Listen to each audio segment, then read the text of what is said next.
Yo, what's up guys? Teacher Paul here, and today we are reacting to Myths and Legends of Norway, NORGE. This is a request from Lena. Link is in the description or the pinned comments if you want to request a video just like Lena did. And let's go right into it. This is from Visit Norway, which I will. I will visit Norway for the second time. I visited Norway last year, and this year we're going back, and now we're going to Bergen. Let's go.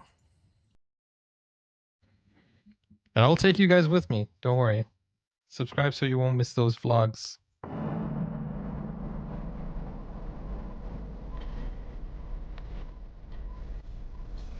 Brana Just because you haven't seen it, it doesn't mean that it's not there.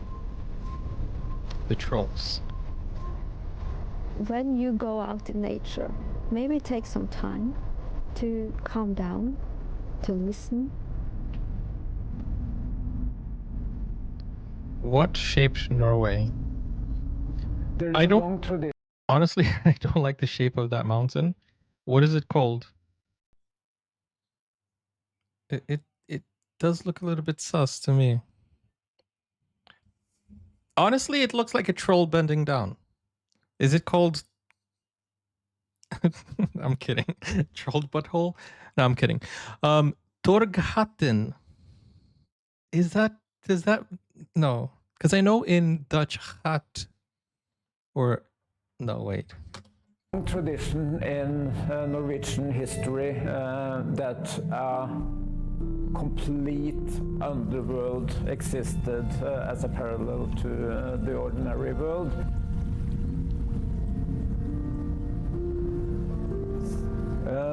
The sagas and the history did in fact shape Norway.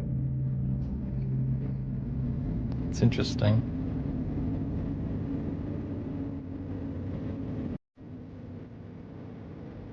This is a troll story from the times when the troll ruled here. Guys, This is of course true. I abandoned my joke midway because I know some people might get offended by it. It was a joke though. It's just that in Dutch, when you say hat, it's the butt. I don't know if that's the same in Norwegian. Torghatten. Okay. When the troll ruled here. And it's of course true. I mean, I'm not lying to anyone. According to Norwegian legend, the hole in Torghatten was shaped by an arrow. An The arrow? King of Brønnøy was What? watching a fair troll girl nearly being shot. And in an effort to save the young maiden, he threw his gigantic troll hat and intercepted the arrow. Wow. Which pierced the hat and then fell into the sea, with the arrow's feathers scattered across the water. The troll maiden managed to escape. However, in all the chaos, all the trolls had forgotten that the sun was on the rise. No time to hide. And everything turned to stone, shaping the landscape of Helgelandskysten. Dang.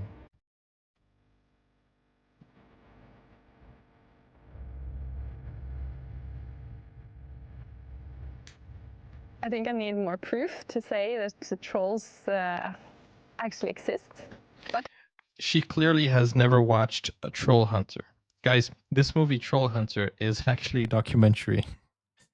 I don't know if you've seen Blair Witch Project. There's this movie called Troll Hunter from Norway, which is kind of like the same type of genre. And it's such a classic movie, actually. I'm sure if she watches Troll Hunter, she will be a believer. No, but seriously, it's a fun movie. It's on Patreon if you want to watch it with me. I think it is a bit curious that most of these troll mountains are shaped by the same type of rock, granite.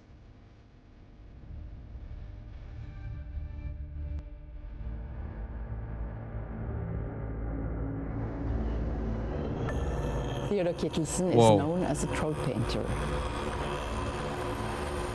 Really believed that trolls existed in the nature.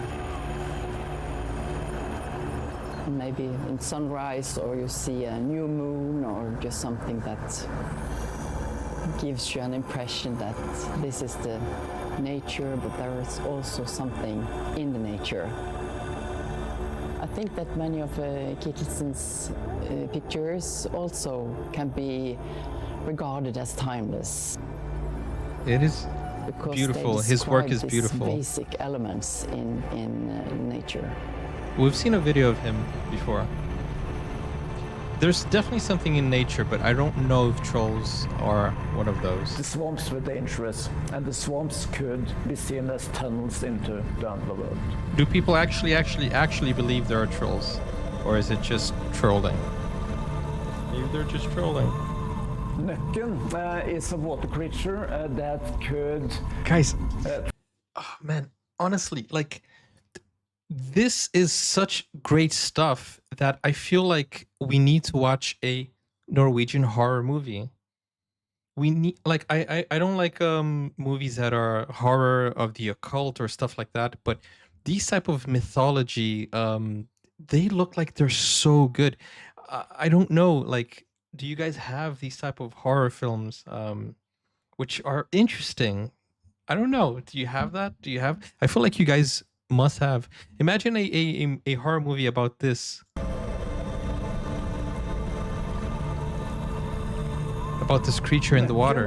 Is a water Nøkken. creature that could transform itself into various beautiful things, like a white horse, or it might be a fiddle player that you want to listen to the music. Wow. No, honestly, imagine a movie like M. Night Shyamalan, but about the Nøkken.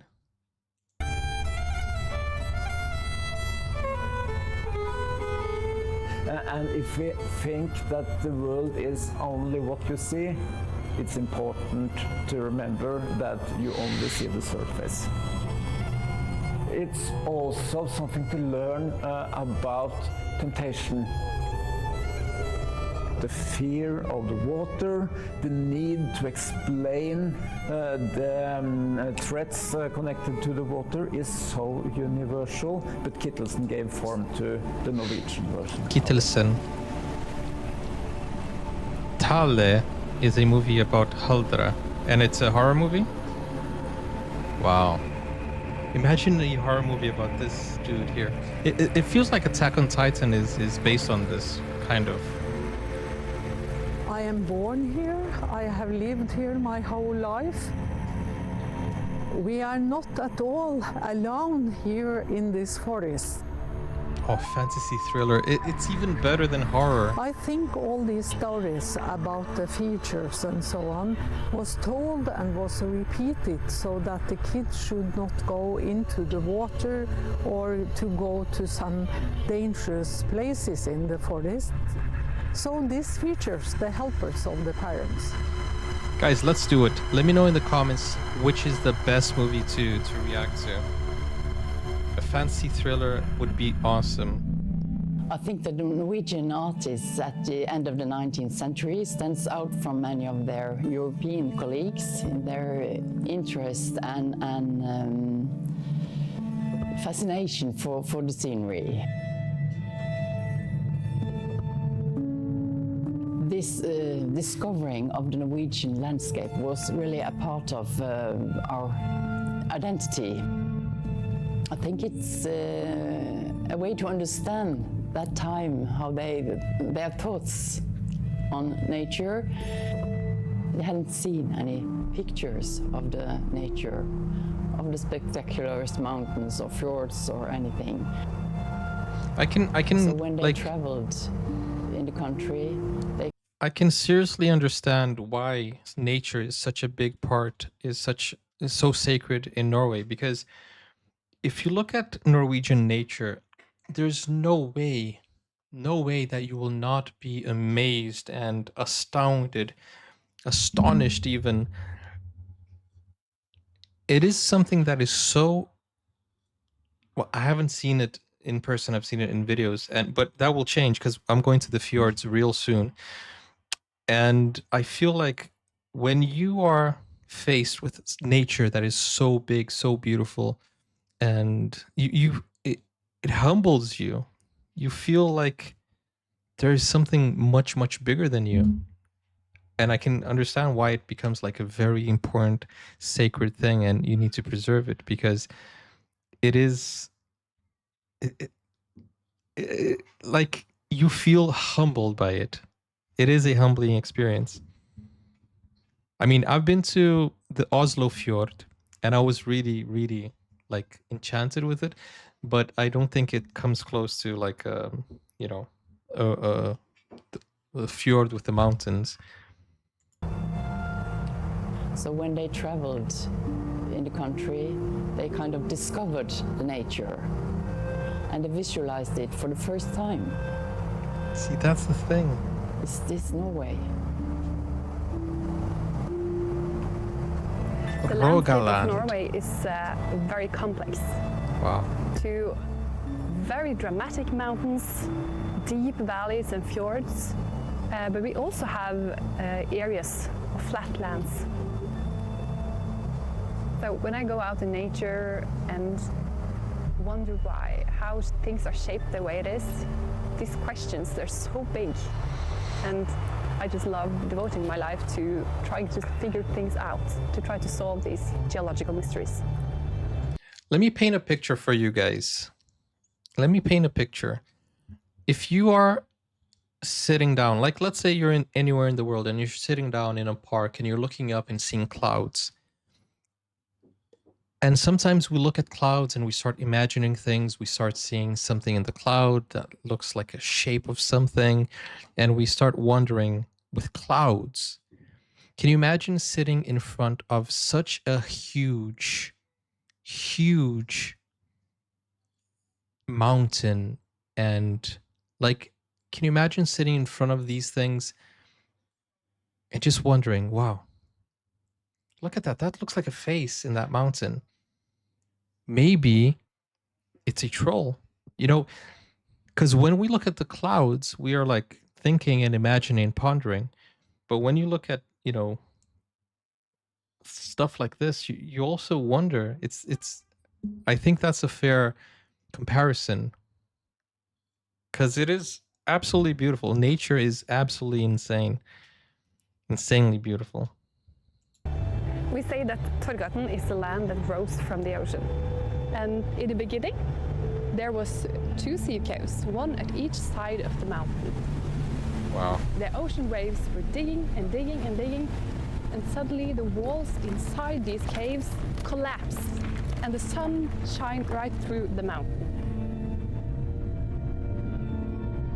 And even today, a few millimeters every year, the land is rising up from the sea. Is that supposed to be a waterfall that froze over? I think that people that live in these surroundings like This is crazy though. If there's like an avalanche, those houses are gone. I think that people that live in these surroundings like this have a big curiosity towards nature.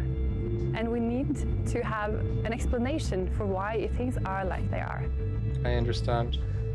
Through all of mankind's history, Honestly, I don't think you're ever gonna unsee the bent over troll. I'm never gonna unsee that. That looks like a troll that bent over. Like it really does, and I can't unsee it now.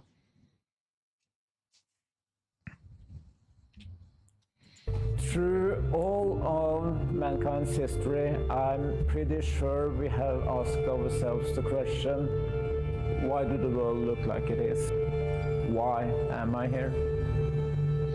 That's what I'm telling you. When you see something so much bigger than you, you question how small you are and why are we here? You know, why are we here? Because this is so magnificent. It's a very humbling experience, isn't it?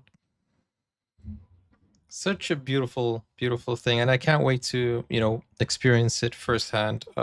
As I said, you can ask anyone. I have been enchanted with Norway ever since I went there last year. I can't stop talking about it. And we're going back this year. It's just really like the air quality, you know, everything is just really, really. I've been obsessing about it. Everybody that asks me, "How was your trip to Norway?" I'm like, it was really, really eye opening. It's eye opening because what I thought was high quality, I realized that we don't have a lot of. We do have high quality stuff, but there's always a place that has a higher quality. Even the air. And it's funny because I had a friend come over from Brazil and he said, "Wow, the air quality here in London is very good." And I'm like, "Yeah, I remember that feeling coming from Brazil to London. The air quality was really good." But then going from London to Norway, it's a different experience. Just the air quality itself. But going to Bergen, I will probably have a different experience from Oslo. I probably will.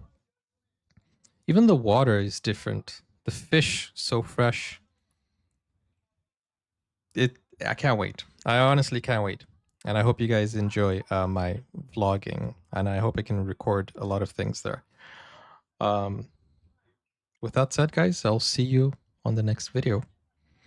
Take care for now. Thank you so much for requesting this to Lena. Bye bye, guys. See you soon.